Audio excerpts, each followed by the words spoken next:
It's our mind that is responsible for our bondage or freedom. Disciplining and controlling the mind is essential to success in any endeavor, more so in spiritual life. A controlled mind acts as a potent instrument to realize the ultimate goal of life, which is realization of the divinity in us. Meditation is perhaps the most common and widely practiced discipline in various spiritual traditions the world over. We present here a few practical hints on meditation. These are, in the words of Swami Vivekananda, considered as a dhyana siddha or an adept in meditation. These sayings have been culled from the 9 volumes of the complete works of Swami Vivekananda. Besides inspiring you, we are sure these utterances will also give you many valuable hints on meditation.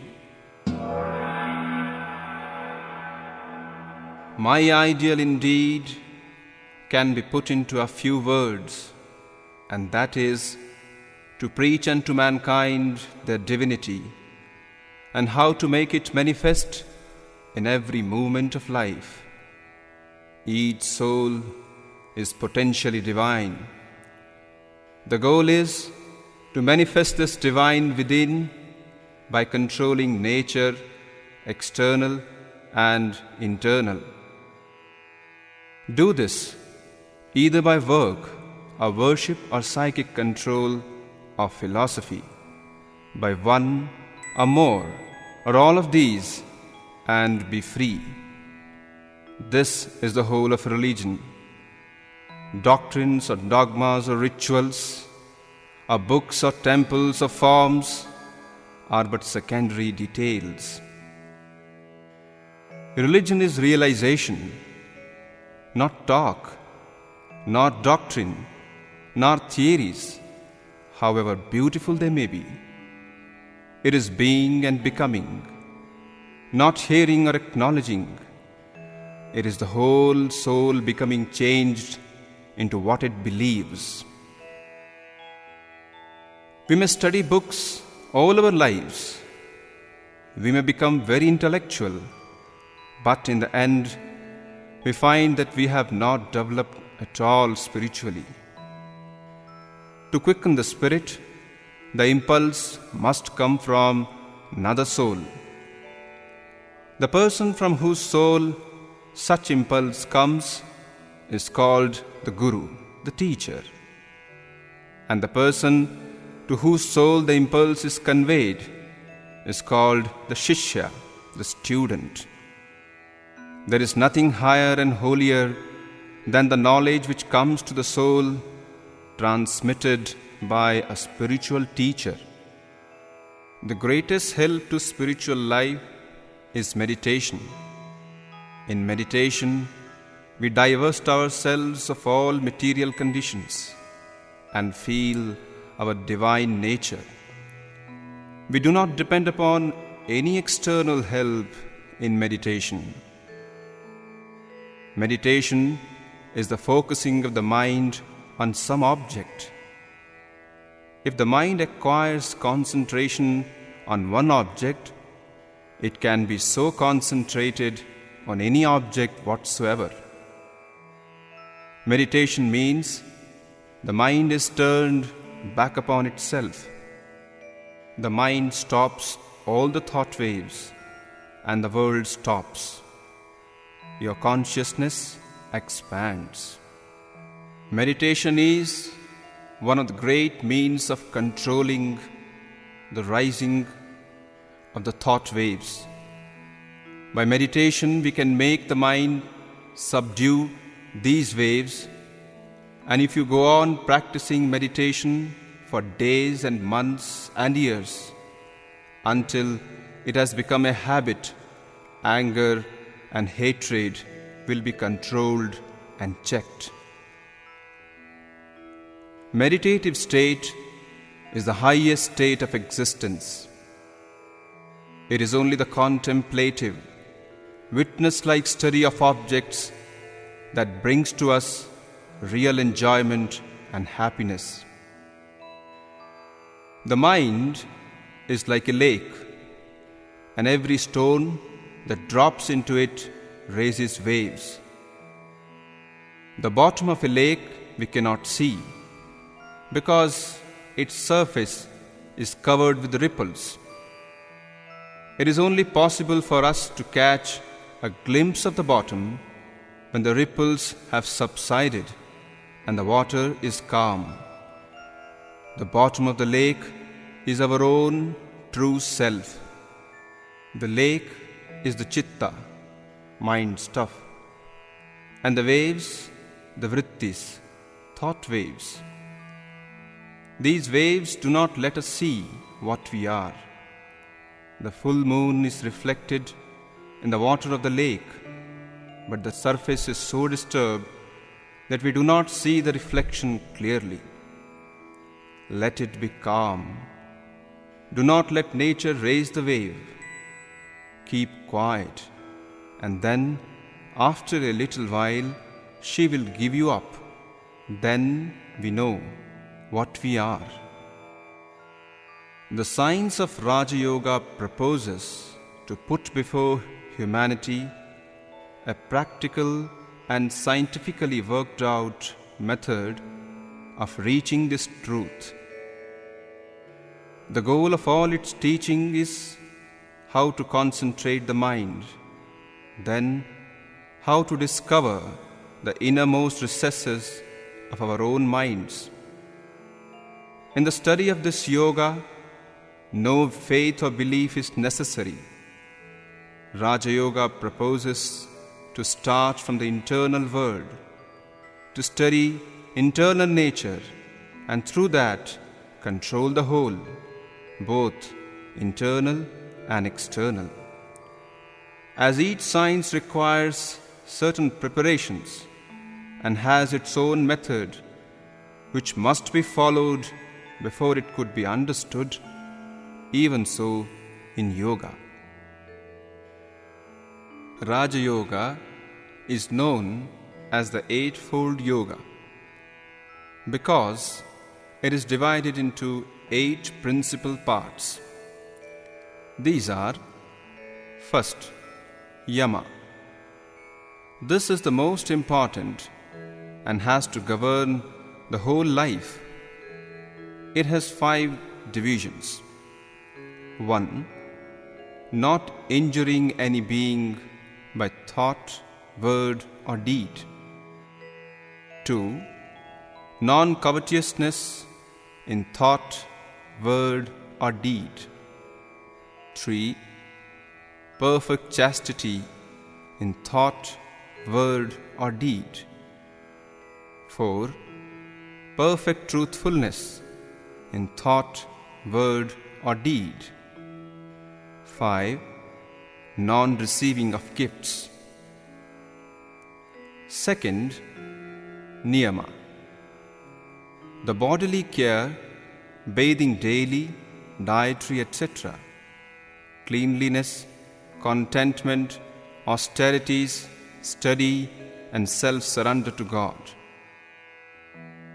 The purification of the body by water or other materials is the external purification, as bathing, etc. Purification of the mind by truth and by all the other virtues is what is called internal purification. Both are necessary. Repeating the Vedas and other mantras by which the sattva material in the body is purified is called study, swadhyaya. What is meant by study? study of those books which teach the liberation of the soul, study to intensify one's convictions. Yama and Niyama are for lifelong practice. In other words, we have to thoroughly understand and practice these steps. Third, asana or posture. It is quite necessary that we should find a posture in which we can remain long. That posture which is the easiest for us should be the one chosen. The main part of the activity will be along the spinal column. So the one thing necessary for the posture is to hold the spinal column free, sitting erect, holding the three parts, the chest, neck and the spine in straight line. Fourth, pranayama. Prana means the vital forces in one's own body. Ayama means controlling them. Pranayama means the control of prana. Breathing is only one of the many exercises through which we get to the real pranayama. Breath is like the flywheel of this machine, body. In a big engine, you find the flywheel moving first, and that motion is conveyed to finer and finer machinery until the most delicate and finest mechanism in the machine is in motion. The breath is the flywheel, supplying and regulating the motive power to everything to this body. By laying hold of and learning to control breath, we grasp the nerve currents, our thoughts, and lastly the prana, controlling which we reach freedom. Fifth, pratyahara. The indriyas, the organs of the senses, are acting outwards and coming in contact with external objects, checking the outgoing powers of the mind, freeing it from the thraldom of the senses, and bringing them under the control of the will is what is called pratyahara, or gathering towards oneself. Sixth, dharana. Concentration on one subject. When the chitta or mind stuff is confined and limited to a certain place, it is dharana. Fixing the mind on the lotus of the heart is what is called dharana.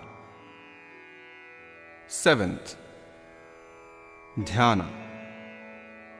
Limited to one spot, making that spot the base, a particular kind of mental waves rise. These are not swallowed up by other kinds of waves, but by degrees become prominent, while all the others recede and finally disappear. Next, a multiplicity of these waves gives place to unity, and one wave only is left in the mind. This is dhyana, meditation. Eighth, when no basis is necessary, when the whole of the mind has become one wave, one formness, it is called samadhi. Bereft of all help from places and centers, only the meaning of thought is present. Samadhi, illumination, is the aim of all our efforts. If the mind can be fixed on the center of lotus of heart for 12 seconds, it will be a dharana. 12 such dharanas will be a dhyana, and 12 such dhyanas will be a samadhi. Each of the steps to attain samadhi has been reasoned out, properly adjusted, scientifically organized, and when faithfully practiced, will surely lead us to the desired end. Then will all sorrows cease, all miseries vanish, the seeds of actions will be burned, and the soul be free forever. He who seeks to come to God through Raja Yoga must be strong mentally, physically, morally, and spiritually. Take every step in that light. You must practice at least twice every day, and the best times are towards the morning and the evening. When night passes into day and day into night, a state of relative calmness ensues. Your body will have a like tendency to become calm at those times. We should take advantage of that natural condition and begin to practice. First, sit in the posture in which you can sit still for a long time. All the nerve currents which are working pass along the spine. Let it be free from all pressure. Sit for some time and let the mind run on. You simply wait and watch. Until you know what the mind is doing, you cannot control it. Do not try to control the mind, but go on with rhythmic breathing for 10 minutes. The heart will become peaceful. Take a deep breath and fill the lungs. Slowly throw the breath out. And now, tell your body that it is strong. Tell your mind that it is strong, and have unbounded faith and hope in yourself. It quiets the mind. This sort of breathing is never dangerous. That will harmonize the system. When you have practiced this for some time, you will do well to join to it the repetition of some word as Om. Let the word flow in and out with the breath, rhythmically, harmoniously, and you will find the whole body is becoming rhythmical. Then you will learn what rest is. Now pray. Mentally repeat, let all beings be happy, let all beings be peaceful, let all beings be blissful. The more you do that, the better you will feel yourself. After doing that, those who believe in God should pray for knowledge and light. Pray for illumination thus: I meditate on the glory of that being who created this universe. May he enlighten my mind. Think of a space in your heart, and in the midst of that space, think that a flame is burning. Think of that flame as your own soul, and inside the flame is another effulgent light, and that is the soul of your soul, God. Meditate upon that in the heart. There are 3 stages in meditation. The first is what is called dharana, concentrating the mind upon an object. But the mind is wavering. When it has become strong, and does not waver so much, it is called dhyana, meditation. And then there is a still higher state when the differentiation between the object of meditation and myself is lost, samadhi or absorption. You must keep the mind fixed on one object, like an unbroken stream of oil. Slowly and gradually, we are to train ourselves. The pull must go on. Knowingly, voluntarily, the pull must go on. Inch by inch, we will gain ground.